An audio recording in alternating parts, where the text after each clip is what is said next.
পতিতা মায়ের গর্বিত সন্তান। মা, এই মাসেই পরীক্ষার ফি দিতে হবে, তোমাকে তো কালকেই বললাম। কই, এখনো দিলে না তো? রোহান বলল। কাল বললেই কি আর আজ হয় বাবা? তবে দু একদিনের মধ্যেই আমি জোগাড় করে দিব। মা, আমার একটা ল্যাপটপ লাগবে, কতদিন ধরে বলছি মা। মেয়ে চুমকি বলে ওঠে, সব হবে মা। ছেলে মেয়ে দুজনকেই আশ্বস্ত করে কনক, এই দুজনের জন্যই তো তার বেঁচে থাকা। কত স্বপ্ন তার দুই ছেলে মেয়েকে নিয়ে, যে তারা একদিন প্রতিষ্ঠিত হবে।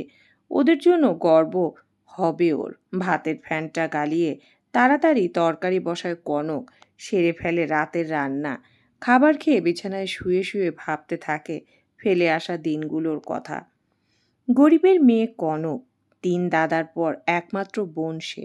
তাই হতদরিদ্র পরিবারের হলেও কনকের বাবা রামদুলাল বাবু সাধ্যমতো একটু সচ্ছল পরিবারে মেয়ের বিয়ে দিতে চেয়েছিলেন কনকের। গোপাল রাজমিস্ত্রির কাজ করে সে, বাবা মায়ের একমাত্র সন্তান। মোটামুটি ভালোভাবেই সংসার চলে যায় ওদের। কনকের বাবার শান্ত স্বভাবের গোপালকে বেশ পছন্দ হয়। তাই একটা ভালো দিন দেখে গোপালের সাথে বিয়ে দিয়ে দেন মেয়ে কনকের। বিয়ে করে শ্বশুরবাড়ি এলে কনকের শাশুড়ি মায়ের স্নেহে আর স্বামীর সোহাগে ভালোই কাটছিল কনকের দিনগুলো।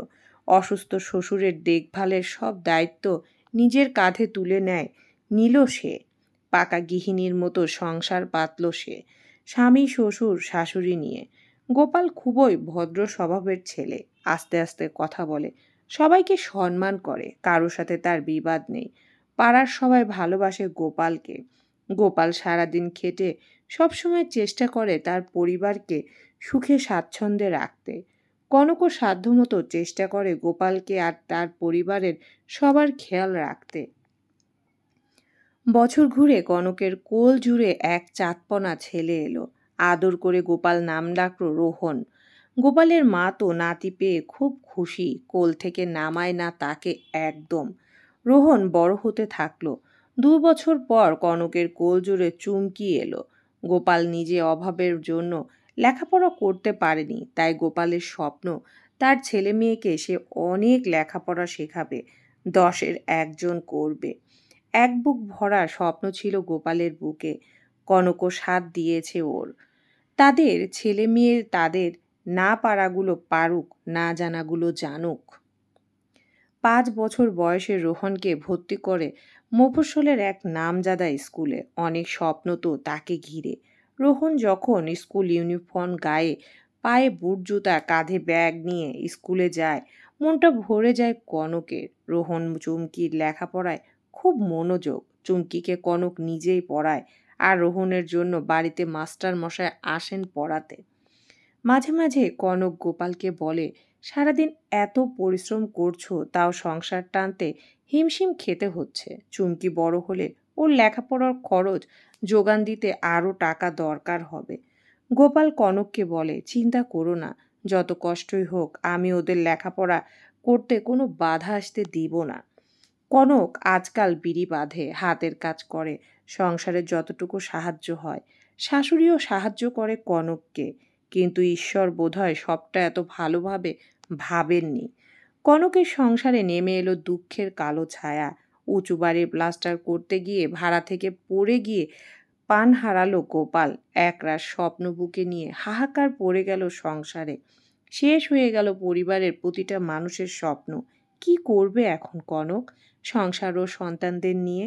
ওর মনে হলো যেন সমুদ্রের মাঝে ও একা, দিকভ্রান্ত, একাকী এক পথিক। গোপালের মৃত্যুর পর সমস্ত নিয়মকানুন মেলে সাধ্য শান্তি শেষ হলো, কিন্তু এবার দুমুঠো খাওয়ার যুদ্ধে কোথা থেকে কোথা কনক 5 জন মানুষের খাওয়ার জুটাবে। ছেলের স্কুল যাওয়া বন্ধ হলো, টিউশনের মাস্টার মশাই আসা বন্ধ হলো। শ্বশুর বিছানায় শয্যাশায়ী, শাশুড়ির হাই প্রেশার, সুগার। কি করে ও এই মানুষগুলোকে ভালো রাখবে এখন? দিনের পর দিন আধপেটা খেয়ে, কখনো না খেয়ে দিন কাটতে লাগলো কনকের পরিবারের। খিদার জ্বালায় কান্নাকাটি করতে লাগলো বাচ্চারা। কনক পাগলের মতো একটা কাজের জন্য মানুষের হাতে পায়ে পড়তে লাগলো। কিন্তু অশিক্ষিত কনককে কে দিবে কাজ? কে বিশ্বাস করবে ওকে? শেষে কনক মানুষের বাড়ি বাড়ি গিয়ে কাকুতি মিনতি করল অনেক একটা কাজের জন্য, কিন্তু অসহায় কনকের পাশে কেউ দাঁড়ালো না। ৩-৪ দিন শুধু জল খেয়ে কাটল কনক।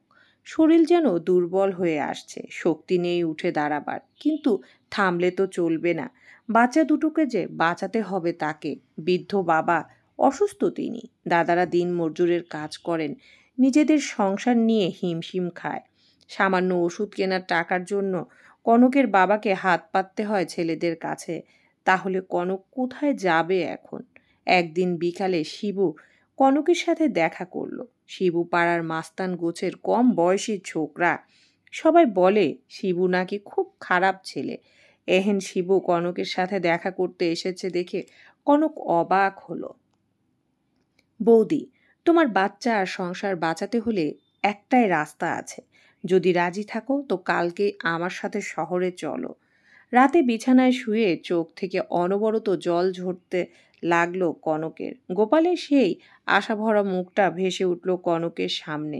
পাশে বাচ্চাগুলো ছটপট করছে খিদের জ্বালায়। খালি পেটে কি ঘুম আর আসে? মনকে শক্ত করলো কনক। পরের দিন শিবুর সাথে দেখা করলো। শিবু তাকে সকালের ট্রেনে শহরের নানা অলিগলি পেরিয়ে নিয়ে পৌঁছালো এক নিষিদ্ধ পল্লীতে, যেখানকার মালকিন মালতী মাসির সাথে আগে থেকে কথা বলে রেখেছিল শিবু। কনককে দেখে মালতী মাসি বলল, বাহ, চেহারা তো বেশ খাসা দেখছি, দু বাচ্চার মা, বোঝাই যায় না। শিবু মালতী মাসির কাছ থেকে সেও তার কমিশন পেল। সেই টাকাগুলো শিবু তুলে দিল কনকের হাতে, বলল, যাওয়ার সময় বাচ্চাদের জন্য খাবার নিয়ে যেও বৌদি। এই দুনিয়ায় কেউ তোমাকে সাহায্য করবে না বৌদি, সবাই শুধু মজা দেখবে, কারো কথায় কান দেবে না। তোমায় এই পাপ রাস্তায় এনে আমি জানি অন্যায় করেছি, কিন্তু আমার কোনো রাস্তা ছিল না গো। শিবুর হাত ধরে কনক বলল, ভাই, কাউকে এ কথা বলো না। শিবু বলল, খারাপ মানুষ আমি ঠিকই, কিন্তু বিশ্বাস রাখতে পারো কেউ জানবে না এইসব কথা। শিবু কথা রেখেছে, কাউকে জানায়নি এই সব কথা। পাড়ার লোক কথা শোনাতেও ছাড়েনি মোটে। তারা তো অবাক, কনককে কে কাজ দিল। কনক কারো কথার উত্তর দেয় না। রোজ ভোর ট্রেনে চলে আসে নিষিদ্ধ পল্লীতে। শরীর দিয়ে মন জুগায় বাবুদের। যা কামাই হয় কমিশন নিয়ে মালতী মাসি টাকা তুলে দেয় কনকের হাতে। কনক নামে ওখানকার কেউ চেনে না ওকে, সবাই চম্পা বলেই ডাকে। কখনো কখনো রাতেও শরীর বিকিয়ে রোজগার করতে হয় কনককে। সেদিন আর বাড়ি ফেরা হয় না। বাড়িতে বলে কাজের বাড়িতে বেশি কাজ পড়ে মাঝে মধ্যে তার জন্য তাকে রাতে থেকে যেতে হয়। কনক কিন্তু গোপালের স্বপ্নগুলোকে মিথ্যে হতে দেয়নি। ছেলে মেয়েকে লেখাপড়া শিখিয়েছে, অনেক ভালো স্কুলে পড়িয়েছে। বাড়িতে মাস্টার মশাই এসে পড়িয়েছেন। শ্বশুর মারা যাওয়ার পর দায়িত্ব নিয়ে তার শেষকৃত্য সম্পন্ন করেছে। অসুস্থ শাশুড়ির সমস্ত খেয়াল রাখে সে, ওষুধ, ডাক্তার, সব। কোনো সময় মনে হতে দেয় না যে তার ছেলে বেঁচে থাকলে এর চেয়ে বেশি সুখে রাখত মাকে। পাড়ার লোকের বড়ই চিন্তা, কি করে এত টাকা পাচ্ছে, ছেলে মেয়েকে পড়াচ্ছে, ভালো ভালো রান্না হচ্ছে বাড়িতে, এর উৎস খোঁজে তারা। কনক কারো কথার উত্তর দেয় না। কনকের পোশাক সাজ নিয়েও মানুষের ভাবনার শেষ নেই। বহু বছর ধরে কনক নিষিদ্ধ পল্লীর সদস্য। বাধা ধরা বহু কাস্টমার আছে তার, কিন্তু বয়স বেড়েছে, শরীর আর সায় দেয় না। তাই কুঁচকে যাওয়া গালে পাউডার আর ঠোঁটে লিপস্টিক ঘষলেও বয়সের ছাপ যেন যায় না। দিন দিন ছেলে মেয়েদের চাহিদা বাড়ছে, তাই এখন পূরণ করা কনকের সাধ্যের বাইরে চলে যাচ্ছে। আয়ও কমেছে। কনকের আশা তার ছেলে মেয়ে একটু প্রতিষ্ঠিত হলেই সব ছেড়ে ও একটু রাতে শান্তিতে ঘুমাতে পারে। রোহন চুমকি দুজনেই কলেজে পড়ে। রোহন বলেছে গ্র্যাজুয়েশনটা শেষ হলেই সে চাকরির ব্যবস্থা করবে। কনক সেই দিনটা দেখার জন্য অপেক্ষায় থাকে। আজকাল কনক দেখে রোহানের কিছু বন্ধু হয়েছে, ছেলেগুলোকে তার ভালো লাগে না কনকের। কলেজের উত্তপ্ত জীবন খারাপের সঙ্গে পড়ে যায় রহন, কিছু বন্ধুর পাল্লায় পড়ে। কনকের আশা ভরসার ছেলে রোহন পৌঁছে যায় সেই নিষিদ্ধ পল্লীর দরজায়, যেখানে কনকের আসা যাওয়া গত 15 বছর ধরে। আরে আরে, এই যে খোকাবাবু দেখছি। মালতী মাসি হেসে ফেটে পড়ে। স্কুলে পড়ো বুঝি? তা কাছে কত মাল আছে? রোহন পকেট থেকে একটা ৫০০ টাকার নোট বার করে, যেটা কনককে কয়েকদিন আগে দিয়েছিল বই কেনার জন্য। ওরে কালিয়া, ওকে চম্পার ঘরে পাঠিয়ে দে। যাও খোকা বাবু, খাসা মস্তি হবে তোমার। কনক জানালা দিয়ে সবই দেখছিল। বুকটা যেন ফেটে যাচ্ছে কনকের।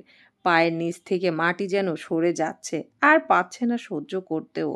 পাশের ঘরের পিঙ্কিকে বলল, যা তো মাসির কাছ থেকে আজকের পাওনাটা একটু চেয়ে এনে দে। মাসি কচকচ করে বলল, খরিদ্দার আসতে না আসতেই টাকা চাই। আসলে কনকের খুব দরকার ছিল ৫,০০০ টাকা। তাই মালতী মাসিকে বলে রেখেছিল যে যে কোনো খরিদ্দার এলে সে রাজি, তাকে যে ছেলের কলেজের পরীক্ষার ফিস জমা দিতে হবে। রোহান ঘরে ঢুকে হতভম্ব। সে দেখল তার সামনে দাঁড়িয়ে তার নিজের জন্মদাত্রী মা। কনক বলল, আয় বাবা, বস। রোহনের সারা শরীর কাঁপছে। তখন কনক ছেলের হাতে ৫,০০০ টাকাটা দিয়ে বলল, তোর মায়ের শরীর বেচা টাকা বাবা, পরীক্ষার জন্য জমা দিতে হবে বলেছিলি না? রোহান আর সহ্য করতে পারল না, ছুটে বেরিয়ে পড়ল সেখান থেকে। মাসি চিৎকার করে বলে উঠল, ওরে এভাবে পালালো কেন ছেলেটা? বুড়ি হচ্ছিস চম্পা, আর তোর দ্বারা হবে না চম্পা। এভাবে খরিদ্দারগুলোকে নষ্ট করে আমার আর ভাত কাড়িস না। মাসি, আজ আমি ক্লান্ত। আজ আর নয় মাসি, একটু ঘুমাবো আজ। বাড়ি ফিরে সারা রাত ঘুমাতে পারেনি রোহন। যন্ত্রণা যেন কুড়ে কুড়ে খাচ্ছে ওকে। সে মেনে নিতে পারছে না কিছুতেই সবটা। নিজেকে অপরাধী মনে হচ্ছে ওর। সকাল হতেই ফোনটা বেজে উঠল ওর। নিষিদ্ধ পল্লী থেকে ফোন এসেছে। কনক কাল রাতে আত্মহত্যা করেছে গলায় দড়ি দিয়ে। খবরটা ছড়িয়ে পড়েছে চারিদিকে। টিভিতে দেখাচ্ছে, খবরের কাগজেও দেবে হয়তো। পাড়ার লোকেরা গালাগাল করতে লাগলো, না না করতে লাগলো। অনেকে বলল, ওই বেশ্যা মেয়ের শরীর এ পাড়ায় যেন না আসে। পোস্টমর্টমের পর তার মায়ের দেহ আনলো রোহান, পাড়ার লোকের আপত্তির তোয়াক্কা না করে। অনেকে এসেছে দেখতে, কেউ কেউ দূর থেকে রহস্য করে সান্ত্বনা দিচ্ছে, আর অনবরত শোনা যাচ্ছে কটু মন্তব্য। কনকের মেয়ে চুমকি আর শাশুড়ির চোখে জল। প্রতিবেশীরা বলছে, এই মেয়ে ছেলের জন্যই বদনাম হয়ে গেল পুরো পাড়ার। তাই তো বলি, বুড়ো বয়সে এত সাজের ঘটা কিসের? পেটে বিদ্যা নেই, সেই মায়ের ছেলে মেয়ে কলেজে যাচ্ছে আবার। এরকম নানা কটূক্তি ভেসে আসছিল ভিড়ের মধ্য থেকে। আর থাকতে পারল না রোহান। চেঁচিয়ে বলল, হ্যাঁ, আমার মা বেশ্যা, পতিতা, কিন্তু এই মা না থাকলে আমরা বাঁচতাম না। যখন খিদার জ্বালায় ছটপট করছি আমরা, দুটো ভাত কেউ দিয়েছিলে তোমরা? সাহায্য করেছিলে একটা অসহায় বিধবাকে? করনি তো। এই মায়ের জন্যই আজ আমরা বেঁচে আছি, শিক্ষিত হয়েছি, মাথার উপর ছাদ পেয়েছি। তোমাদের কাউকে চাই না। এখন কারো অধিকার নেই আমার মাকে নিয়ে কটু মন্তব্য করার। যাও সবাই। আমি আমার এই বেশ্যাপতিতা মায়ের জন্য গর্বিত। সমাপ্ত।